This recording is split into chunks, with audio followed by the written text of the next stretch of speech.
کسی طرح عمران خان کو اس کی کرسی سے ہٹایا جا سکے۔ اور پھر وہ دن آ گیا جب عمران خان نے ایک ٹی وی انٹرویو کے اندر یہ کہا کہ میں کسی بھی صورت میں امریکہ کو اڈے نہیں دوں گا۔ یہ وہی فقرہ تھا جو بہت مشہور ہوا، ایبسلیوٹلی ناٹ۔ جب عمران خان نے کہا تو اس کے بعد جنرل باجوہ کو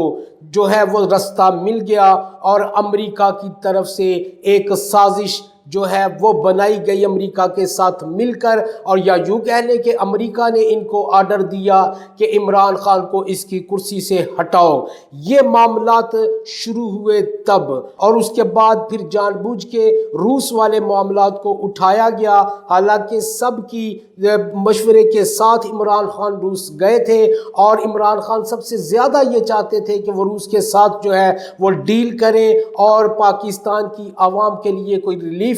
پیدا کرنے کی کوشش کریں۔ انہوں نے اس کی کوشش کی، لیکن اس بات کو بنیاد بنایا گیا اور عمران خان کے خلاف رجیم چینج آپریشن کو شروع کیا گیا، اور آخر کار پھر اس کو تحریک عدم اعتماد کے ذریعے کامیاب بنایا گیا۔ اس کے بعد شروع ہوتی ہے اس سیاہ ترین دور کی کہانی، جس کے الفاظ تاریخ کے اندر ایک سیاہ ترین الفاظ کی شکل میں لکھے جائیں گے۔ اور پھر ہوا یہ کہ عمران خان کے لوگوں کے اوپر ظلم و ستم کے بازار گرم کیے گئے، اور جو بھی ان کے خلاف بولتا ان کو مارا گیا، ان کو پکڑا گیا، ان کو ننگا کیا گیا۔ ناظرین کرام، یہ سارے معاملات کیوں کیے گئے؟ امریکہ کی یہ خواہش تھی کہ دوبارہ عمران خان کو کرسی پر نہیں آنے دینا، کیونکہ امریکہ دیکھ چکا تھا کہ عمران خان ایک ایسا لیڈر ہے جو آنکھوں میں آنکھیں ڈال کے بولنا جانتا ہے، اور جو اپنی بات کو سمجھانے اور منوانے میں ماہر ہے، کیونکہ اس سے پہلے اس کے سامنے تو وہ لوگ آئے تھے جو پرچیوں سے دیکھتے تھے، اور پرچیوں سے ہی جو لکھا ہوتا تھا وہی دیکھ کے جواب دیتے تھے۔ لیکن عمران خان ایک ایسا لیڈر ان کے سامنے آ چکا تھا جو بنا دیکھے اور بنا کسی ڈر کے ان کے سامنے ان کی آنکھوں میں آنکھیں ڈال کے بولنا جانتا تھا۔ اس لیے امریکہ یہ چاہتا تھا کہ عمران خان کسی بھی صورت دوبارہ اقتدار میں نہ آئیں، تو اس کے لیے یہاں جنرل باجوہ نے اپنے عہدے کا استعمال کرتے ہوئے، اپنی طاقت کا غلط استعمال کرتے ہوئے عمران خان اور اس کے لوگوں پر ظلم کے بازار گرم کیے۔ پھر ہوا یہ کہ جب ارشد شریف نے اس کے بارے میں ایک سٹوری بنانی شروع کی، خاص طور پہ توشہ خانہ کے ان تحائف کے بارے میں جو جنرل باجوہ کو ملے تھے، ان تحائف کی سٹوری اور اس کے اوپر ایک ویڈیو بنائی، ایک سٹوری بنائی، ایک فلم بنائی جس کا نام تھا بیہائنڈ کلوز ڈور، اور وہ سٹوری ارشد شریف نے تیار کرنی شروع کی۔ اس کے علاوہ اس کے اندر بہت سارے اور لوگوں کے جو ہے وہ کچے چھٹ ہوئے تھے، جس میں نواز شریف بھی سر فہرست تھا۔ اور پھر یوں ہوا کہ انہوں نے مل کے ایک سازش کر کے ارشد شریف کے خلاف یہاں کیسز کروائے۔ ارشد شریف یہاں سے نکلا، دبئی گیا، دبئی سے پھر جنرل باجوہ نے اپنے عہدے کا غلط استعمال کرتے ہوئے ارشد شریف کو دبئی سے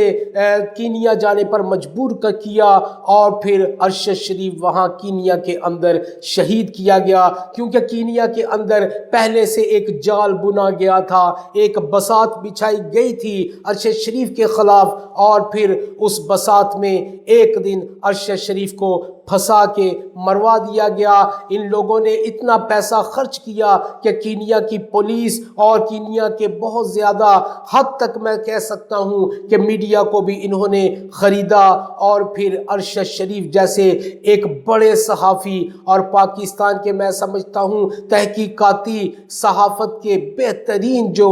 نمبر 1 جو صحافی تھے، ان کو اس طرح بے دردی کے ساتھ شہید کروایا گیا۔ پھر اس کے بعد ان کا اختتام وہی نہیں ہوا، پھر عمران خان کے خلاف جو سازش بہت پہلے سے تیار کی جا رہی تھی، جس کا بار بار ذکر عمران خان کر رہا تھا، عمران خان کا مذاق بنایا گیا کہ تمہیں کون مروانا چاہتا ہے۔ فضل الرحمان ڈیزل جو بار بار اس کو یہ تانے دیتا تھا کہ تو ہے کیا، تجھے کون مروانا چاہتا ہے۔ پھر جب یہ واقعہ ہوا تو وہی فضل الرحمان جو خود بہت بڑا ایکٹر تھا، عمران خان کو شاہ رخ اور سلمان خان جیسا ایکٹر کہنے کی کوشش کرتا رہا۔ یہ اسلام کے نام پر بدنما داغ، یہ ہمیشہ اسلام کا لبادہ اوڑھ کر پاکستان اور پاکستانی عوام کو لوٹنے میں اہم کردار ادا کرتا رہا، اور ہمیشہ اس نے چوروں کا ساتھ دیا۔ اس لیے یہ سب سے بڑا چور ہے، اور اس رجیم چینج آپریشن کے اندر اس نے سب سے اہم کردار ادا کیا۔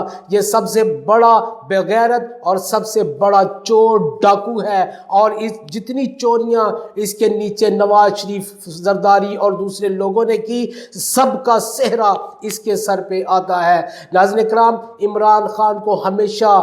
ان لوگوں نے مذاق کا نشانہ بنایا، لیکن آپ دیکھیں گے جب یہ چیزیں کھلیں گی، جب یہ باتیں سامنے آئیں گی تو دو باتیں اور بھی سامنے آئیں گی کہ 2013 کے الیکشن میں بھی عمران خان کو ہروایا گیا۔ عمران خان جو 35 پنکچر کا ذکر کرتا رہا نجم سیٹھی کے خلاف، آج وہی نجم سیٹھی دیکھ لیجئے کہ کس کی جھولی میں بیٹھ کے کشتی پہ سفر کر رہا ہے۔ اور پھر اس کے بعد 2018 میں جو RTS کو بٹھایا گیا، اس کے پیچھے بھی یہی سازش تھی کہ عمران خان کو اس طرح کی حکومت بنانے دی جائے، اگر یہ بناتا ہے کہ جب بھی اس دل کرے اس کے نیچے سے وہ قالین کھینچ لیا جائے جس کے اوپر وہ کھڑا ہوگا۔ اور بالکل ایسے ہی کیا، بیساکھیوں والی حکومت دی گئی اسے، کیونکہ وہ جانتے تھے کہ اگر اس کو پوری حکومت مل گئی، اگر اس کو سادہ اکثریت بھی مل گئی تو یہ کسی کو نہیں چھوڑے گا۔ اسی لیے اسی ڈر سے انہوں نے اس کے ساتھ یہ کیا کہ 2018 میں بھی اس کو ایک لولی لنگڑی حکومت دی، لیکن انشاءاللہ اللہ سب دیکھتا ہے، اللہ سب جانتا ہے، اور وہ سب سے بڑا کارساز ہے۔ اب وہ آئے گا اور پوری اکثریت کے ساتھ آئے گا، 2/3 اکثریت کے ساتھ آئے گا، 3/4 اکثریت کے ساتھ بھی آ سکتا ہے، اور پھر وہ دیکھے گا ان ظلم و جبر کا حساب انشاءاللہ ضرور لے گا جو انہوں نے اس قوم پہ اور اس ملک پہ ڈھائے ہیں۔ ناظرین کرام، اگلی ویڈیو میں نئی خبروں کے ساتھ دوبارہ حاضر ہوتا ہوں، تب تک کے لیے اللہ حافظ و ناصر۔ پاکستان زندہ باد۔